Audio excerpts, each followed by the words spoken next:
Were you not hopeful that there would be change with Obama in office? We love magic, man. We don't like talking reality. That's why I never really fell for the whole thing. We like that's why people think ancient dishwashers have predicted the end of the world in 2012, man. I don't believe in that. Ancient dishwashers. The apocalypto, goofy little short dude. I don't believe in it. You feel this though? You feel this? It's just like, ooh, because I said ancient dishwashers. But let's be honest, that's some funny shit. But it's like we're like sport fishermen. This is what I'm saying. That's what men are. I mean, being with one woman, I mean, for real, ladies, if you just said thank you to your man for being faithful, you just go, thank you, man. Thank you for fighting. He'd be like, and if he told his friends that you thanked him for fighting hard and not cheating, his friends would be like, what? Like, they would look at you like you was amazing. It's simple. Predicted the end of the world. Bob, you gotta go from joke about something about the end of the world. Jump in, Roseanne. I hate hope. So I just want to have as much fun as possible. You know what I mean? I'm 40, and that's young in everyone else's years, but in black years, high blood pressure. I'm a 107-year-old. Fish for food, you just get it, you catch it, and you show your friends. Because you want them to know that you can catch fish. You take a couple of pictures so you can show people the fish that you have the ability to catch. And then you release it back into the water. But women, you don't get creepy. You get hornier as you get older. It's weird. You want to do all your sexing between the ages of 30 and 50. That's when you want it. But here's how sad things are. The value of vagina is only good from 18 to 29. But a lot of women in here, you have boyfriends or husbands. You a fish that jump back on the boat and just was like flapping, looking at me like, hi, I was wondering if you're gonna be fishing here again next week. Like, yeah, for other fish, get off my boat. Is that how you treat all the fish? You'd be like, oh, God. Nope, I'm sorry, sweetie. You're the last fish I ever wanted to be with. Now you stuck. Get old like bread, not like wine. I don't want the waiter to bring me a vintage glass of twat. You'd be like, would you like a 52 stinky vagina from the funk region? You'd be like, ugh, got a better year than that. Cause look, if my girl leave me without 2 weeks notice, I ain't gonna let my company fail. I gotta go to my human resources department and get a chick that's looking for a job.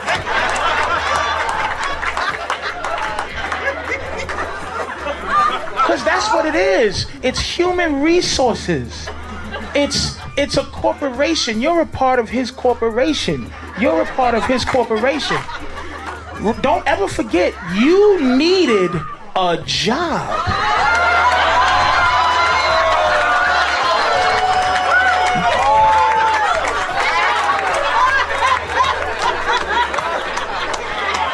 You were unemployed.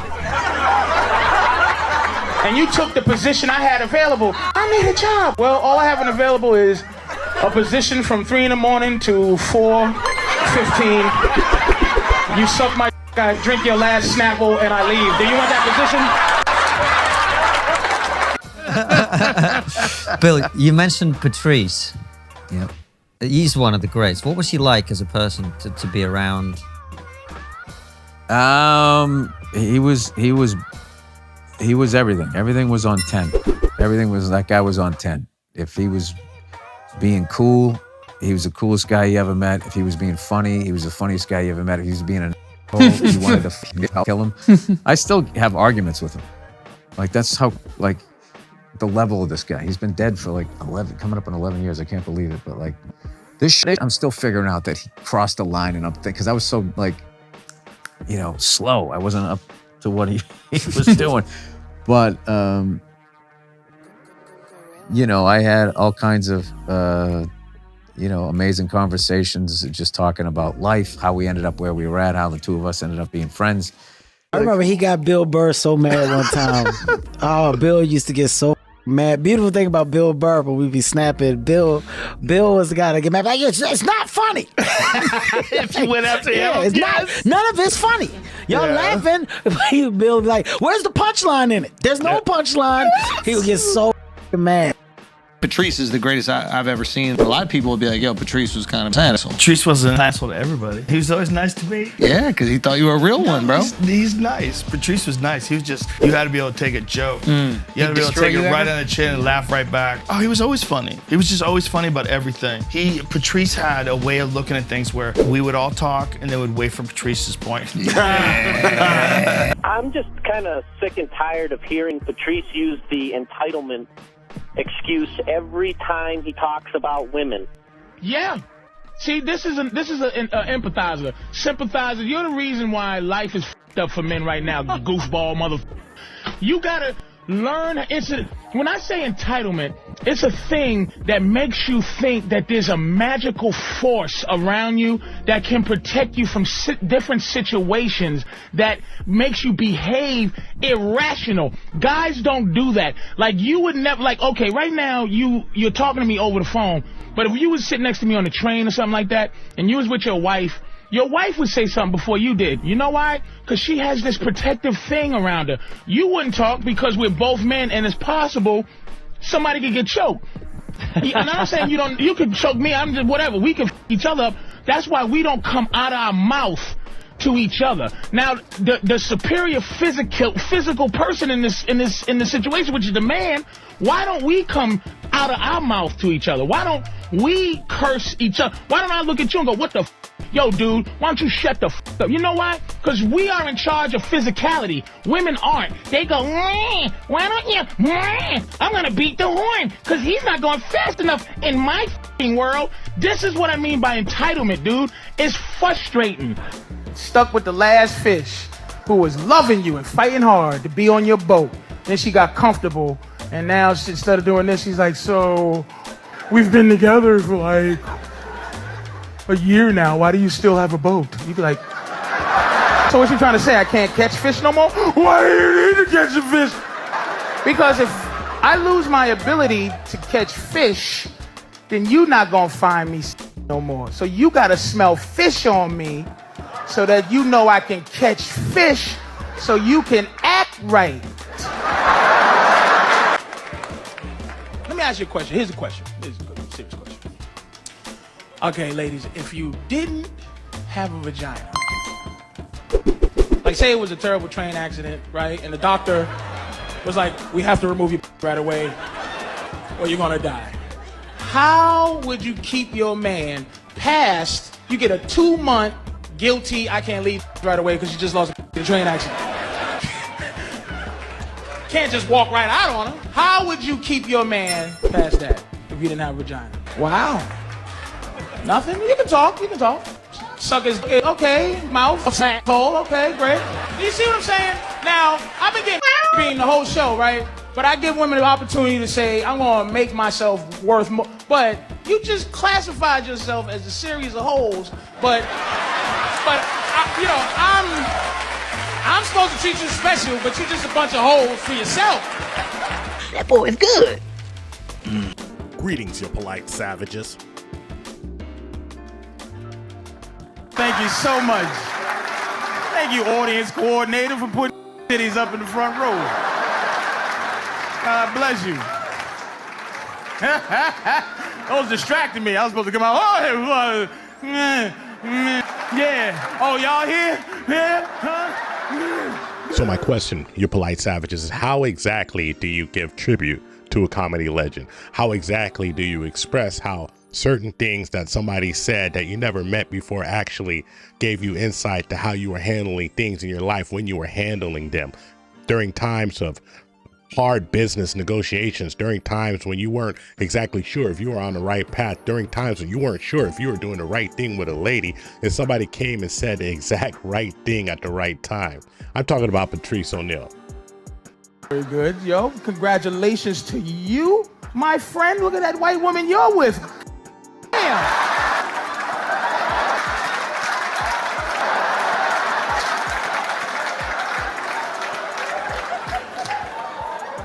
Behind you going, yeah, son, I'm with my girl, but yo, for real?